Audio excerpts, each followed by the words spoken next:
नमस्कार,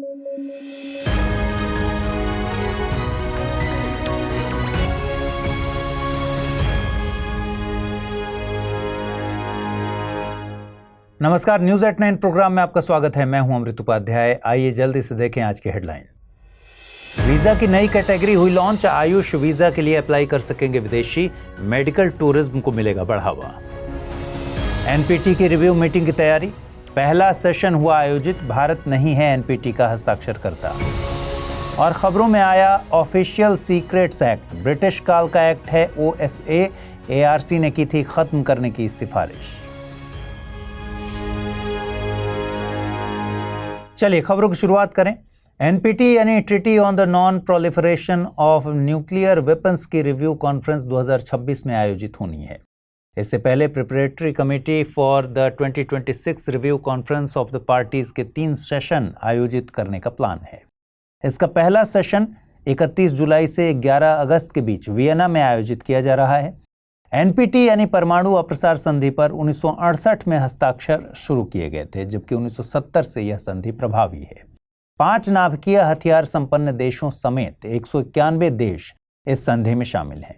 संधि का मकसद परमाणु हथियारों के प्रसार को रोकना, निरस्त्रीकरण को प्रोत्साहित करना तथा परमाणु तकनीक के शांतिपूर्ण उपयोग के अधिकार को सुनिश्चित करना है। एनपीटी शांतिपूर्ण उद्देश्यों के लिए नाभिकीय शक्ति के प्रयोग का समर्थन करती है। भारत ने अब तक एनपीटी पर हस्ताक्षर नहीं किए हैं। दरअसल भारत एनपीटी को भेदभावपूर्ण मानता है। इसके प्रावधान केवल 5 देशों चीन, फ्रांस, रूस, यूके और यूएसए को ही परमाणु हथियार संपन्न मानते हैं, लेकिन अन्य देश जो परमाणु शक्ति संपन्न नहीं हैं, हस्ताक्षर करने के बाद उन्हें यह अधिकार नहीं है कि वे परमाणु शक्ति हासिल कर सकें। इस तरह भारत पहले से परमाणु शक्ति संपन्न देश और गैर परमाणु शक्ति संपन्न देशों के बीच किए जाने वाले भेदभाव का विरोध करता है। परमाणु अप्रसार संधि के उद्देश्यों को पूरा करने के लिए IAEA यानी अंतर्राष्ट्रीय परमाणु ऊर्जा एजेंसी को जिम्मेदारी दी गई है। IAEA का गठन 1957 में हुआ था। इसका मुख्यालय ऑस्ट्रिया के वियना में है। इसका मुख्य कार्य विश्व में परमाणु ऊर्जा का शांतिपूर्ण उपयोग सुनिश्चित करना है। यह संयुक्त राष्ट्र का अंग नहीं है, लेकिन सुरक्षा परिषद और संयुक्त राष्ट्र महासभा को यह अपनी रिपोर्ट सौंपता है। गृह मंत्रालय ने वीजा की एक नई कैटेगरी इंट्रोड्यूस की है, जिसे आयुष वीजा नाम दिया गया है। यह वीजा उन विदेशी नागरिकों के लिए जारी किया जाएगा जो भारत में आयुष प्रणाली के तहत मेडिकल ट्रीटमेंट चाहते हैं। यह पहल भारत में मेडिकल ट्रैवल को बढ़ावा देगी, साथ ही इंडियन ट्रेडिशनल मेडिसिन को वैश्विक पहचान दिलाने में भी मददगार साबित होगी। आपको बता दें कि भारत में प्रचलित आयुष प्रणाली में आयुर्वेद, योग, नेचुरोपैथी, यूनानी, सिद्धा और होम्योपैथी शामिल हैं। आयुर्वेद भारत में मेडिसिन के लिए प्रचलित परंपरागत व्यवस्था है। आयुर्वेद से मतलब है जीवन का ज्ञान। आयुर्वेद संस्कृत के 2 शब्दों से मिलकर बना है। आयु से मतलब है जीवन और वेद से मतलब है ज्ञान। योगा शब्द संस्कृत के युज शब्द से बना है। इसका अर्थ है जोड़ना। योग में व्यक्ति का खुद की कॉन्शियसनेस यानी चेतना से मिलन होता है। नेचुरोपैथी एक लागत प्रभावी ड्रग लेस थेरेपी है। इसमें स्वास्थ्य की देखभाल प्राकृतिक तौर पर मिलने वाले पदार्थों से की जाती है। यूनानी प्रणाली एक व्यापक व्यवस्था है। इसमें निवारक, प्रोत्साहनात्मक, उपचारात्मक और पुनर्वासात्मक स्वास्थ्य देखभाल मुहैया कराई जाती है। सिद्धा भारत में प्रचलित प्राचीन मेडिसिन सिस्टम है। यह शब्द सिद्धि से जुड़ा हुआ है, जिसका अर्थ होता है पूर्णता को हासिल करना। सोवा रिगपा हिमालयी क्षेत्र की परंपरागत मेडिसिन सिस्टम है। इसका मतलब होता है साइंस ऑफ हीलिंग। इसके प्रैक्टिशनर्स को आमची कहा जाता है। होम्योपैथी की खोज 18वीं शताब्दी के अंत में German physician doctor Christian Friedrich Samuel Hahnemann ने की थी। होम्योपैथी एक ऐसी चिकित्सीय प्रणाली है जिसमें let likes be treated by likes यानी समः समम शमयति का पालन किया जाता है।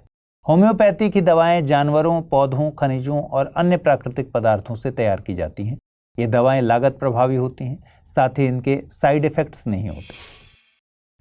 आइए अब आप सबके लिए जरूरी सूचना। स्टडी IQ IAS हिंदी की टीम P2I यानी प्रीलिम्स टू इंटरव्यू बैच लेकर आई है। नए बैच की शुरुआत 11 अगस्त 2023 से सुबह 8 बजे हो रही है।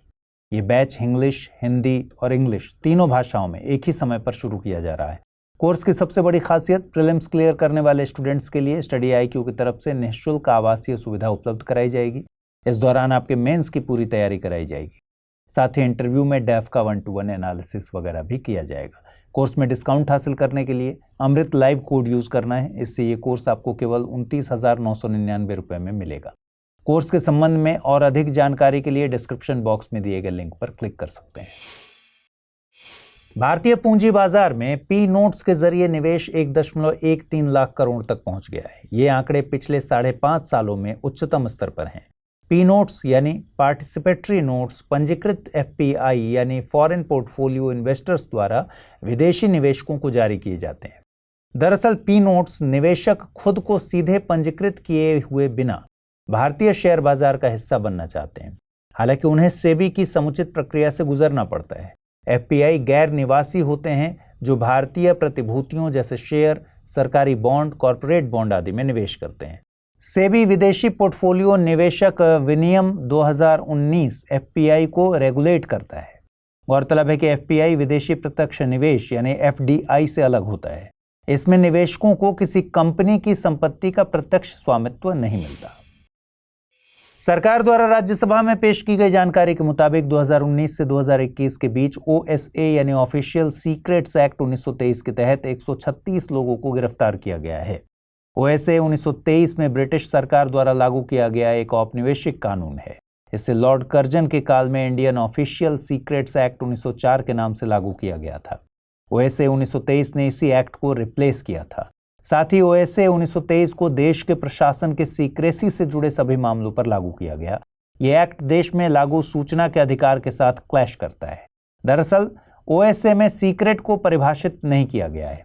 ऐसे में जब आरटीआई के तहत कोई जानकारी मांगी जाती है तो उसे सीक्रेट बताकर देने से इनकार किया जा सकता है।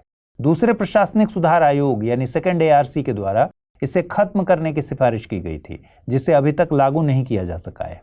ये कानून जासूसी, गुप्त जानकारी साझा करना, वर्दी का अनधिकृत उपयोग, जानकारी को छिपाना, निषिद्ध या प्रतिबंधित क्षेत्रों में सशस्त्र बलों के साथ हस्तक्षेप को दंडनीय अपराध बनाता है। दोषी पाए जाने पर व्यक्ति को 14 साल की सजा, जुर्माना या फिर दोनों हो सकता है। ये कानून लोक सेवक और नागरिकों दोनों पर लागू होता है। आइए अब जल्दी से देखें आज के रैपिड न्यूज में क्या है खास। झारखंड असेंबली ने Jharkhand competitive examination measure for control and prevention of unfair means in recruitment bill 2023 पारित किया है।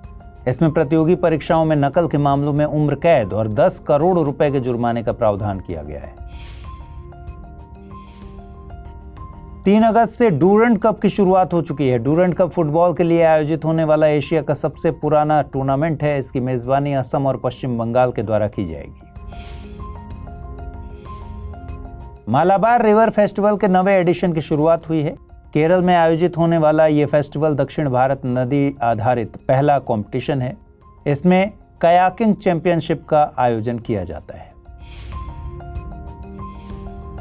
वैश्विक वित्तीय सेवा फर्म मॉर्गन स्टैनले ने भारत के स्टेटस को अपग्रेड किया है। भारत को इक्वल वेट से ओवरवेट का दर्जा दिया गया है।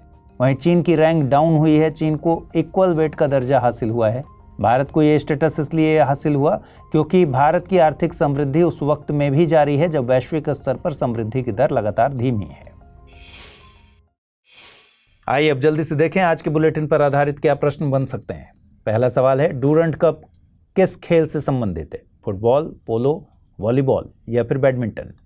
अगला सवाल है, निम्नलिखित कथनों पर विचार कीजिए। सोवा रिगपा दक्षिण भारत में प्रचलित एक दार्शनिक परंपरा है। भारत एनपीटी का हस्ताक्षरकर्ता देश है। उपर्युक्त में से कितने कथन सही हैं? केवल एक, केवल दो, दोनों, न तो एक न ही दो। आइए अब देखें पिछले बुलेटिन पर आधारित क्या प्रश्न मैंने पूछे थे और उनके सही जवाब क्या हैं। पहला सवाल था, प्रधानमंत्री आवास योजना को किस मंत्रालय के द्वारा लागू किया जाता है? गृह मंत्रालय, आवासन एवं शहरी विकास मंत्रालय, सांख्यिकी मंत्रालय या फिर कौशल विकास और उद्यमशीलता मंत्रालय? इसका सही जवाब है ऑप्शन बी। अगला प्रश्न था, निम्नलिखित कथनों पर विचार कीजिए। ग्रेट बैरियर रीफ विश्व का सबसे बड़ा और समृद्ध प्रवाल भित्ति पारिस्थितिकीय तंत्र है। यह ऑस्ट्रेलिया के क्वींसलैंड के उत्तर पूर्व में स्थित है। ग्रेट बैरियर रीफ को यूनेस्को विश्व विरासत स्थल का दर्जा हासिल है। उपर्युक्त में से कितने कथन सही हैं? केवल एक, केवल दो, सभी तीन या फिर इनमें से कोई नहीं? सही जवाब है विकल्प सी, यानी तीनों कथन सही हैं।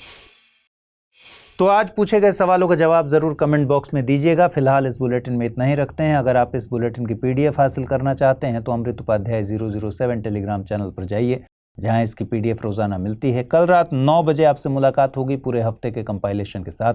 ख्याल रखिए अपना, ठीक से पढ़ाई कीजिए। नमस्कार।